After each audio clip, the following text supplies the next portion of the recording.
नमस्कार दोस्तों, मैं आप सभी का चिर परिचित दोस्त उपस्थित हूँ दोस्तों आप सभी की सेवा में कुछ एक महत्वपूर्ण जानकारियों को लेकर के। जी हाँ दोस्तों, हमारे समाज में एक बहुत ही हमारा भारतीय संस्कृति हमारी ऐसी है दोस्तों, हमारा समाज ऐसा है कि हमारा सामाजिक परिदृश्य यूँ कहें तो ज़्यादा बेहतर होगा, करेक्ट वर्ड होगा, ऐसा है कि हम लोग बचपन से जिस समाज में रहते हैं सेक्स के टॉपिक पर बहुत ही कम बात करना पसंद करते हैं या नहीं करते हैं।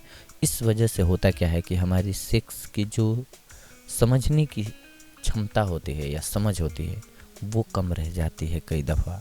और क्या होता है कि जब हम दाम्पत्य जीवन में प्रवेश करते हैं तो बड़ी ही स्वाभाविक सी बात है दोस्तों कि सभी को इस समस्या से जूझना पड़ता है। कई तरह की समस्याएं, सबकी अपनी अलग अलग समस्याएं होती हैं। तो इसीलिए हमने ये कड़ी स्टार्ट की है, सेक्स संबंधित समस्याओं का निदान।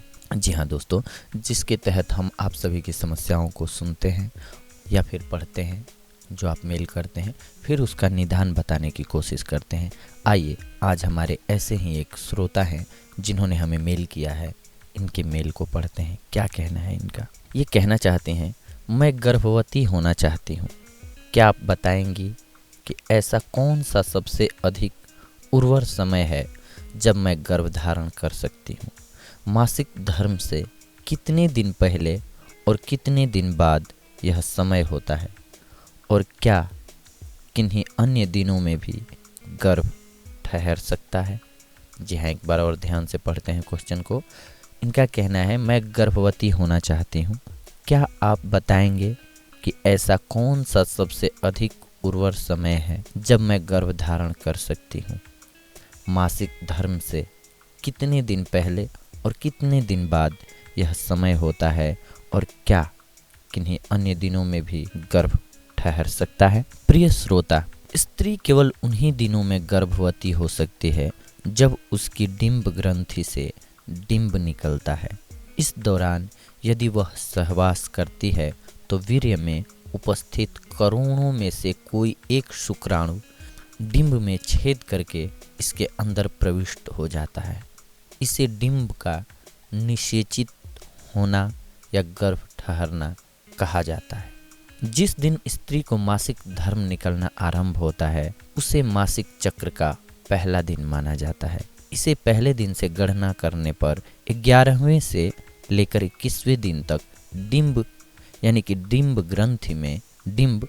ग्रंथि में से निकलता है। इस अवधि को ही उर्वर काल कहा जाता है। ऐसा देखने में आया है, जिन स्त्रियों में मासिक चक्र नियमित रूप से 28 दिन का होता है उनका सबसे अधिक उर्वर काल 11वें से लेकर 16वें दिन तक होता है। इन दंपतियों को इन 6 दिनों तक संभोग करना चाहिए। जिन स्त्रियों का मासिक चक्र अनियमित है अर्थात 27 से लेकर 35 दिन तक का है, ये दंपति अगर 13वें से लेकर 21वें दिन तक एक एक दिन बीच में छोड़कर संभोग करें तो गर्भ ठहरने की संभावना बढ़ जाती है, क्योंकि इन स्त्रियों में डिंब इन 9 दिनों में कभी भी निकल सकता है। ऐसा समझा जाता है कि वह परंपरागत आसन जिसमें स्त्री पीठ के बल लेटती है गर्भाधान के लिए अधिक उपयुक्त है। स्त्री को चाहिए कि संभोग के समय अपने नितंबों के नीचे तकिया लगा ले ताकि वीर्य बहकर निकल न जाए, तथा संभोग के बाद चुपचाप लगभग आधे घंटे तक इसी स्थिति में लेटी रहें।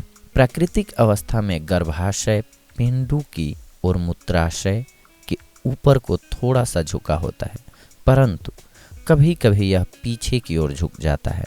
विपरीत दिशा में झुके हुए गर्भाशय का पता न तो स्त्री को पड़ता है और न इससे गर्भ स्थापित होने में कोई बाधा पड़ती है। लेकिन यदि इस कारण बाधा पड़ने की संभावना हो तो स्त्री को घुटनों के बल बैठकर आगे को झुककर मुंह को तकिए पर रख लेना चाहिए ताकि उसके नितंब ऊपर उठे रहें, और पति को उसके पीछे से संभोग करना चाहिए। यदि गर्भाशय प्राकृतिक अवस्था में हो तब भी इस आसन में संभोग करने से गर्भ ठहरने की संभावना अच्छी रहती है। आप गर्भ ज्ञान की पूरी जानकारी के लिए कई किताबें भी मार्केट में उपस्थित होती हैं, या फिर हम किसी दिन अन्य कड़ी में विस्तृत रूप में आपको बताएंगे, जिन्हें ज़रूर सुनिएगा। और आज के लिए जो ये हमने आपको उपाय बताए या जानकारियाँ बताई, इतना काफ़ी है आपके क्वेश्चन के लिए।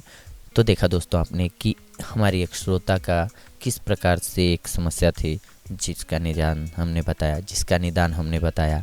आप सभी में से भी किसी को कोई समस्या है तो आप हमें मेल कर सकते हैं, हम आपकी समस्या का समाधान करने की कोशिश करेंगे। दोस्तों, हमारा एक प्रयास है आप सभी की समस्याओं का समाधान करने के लिए।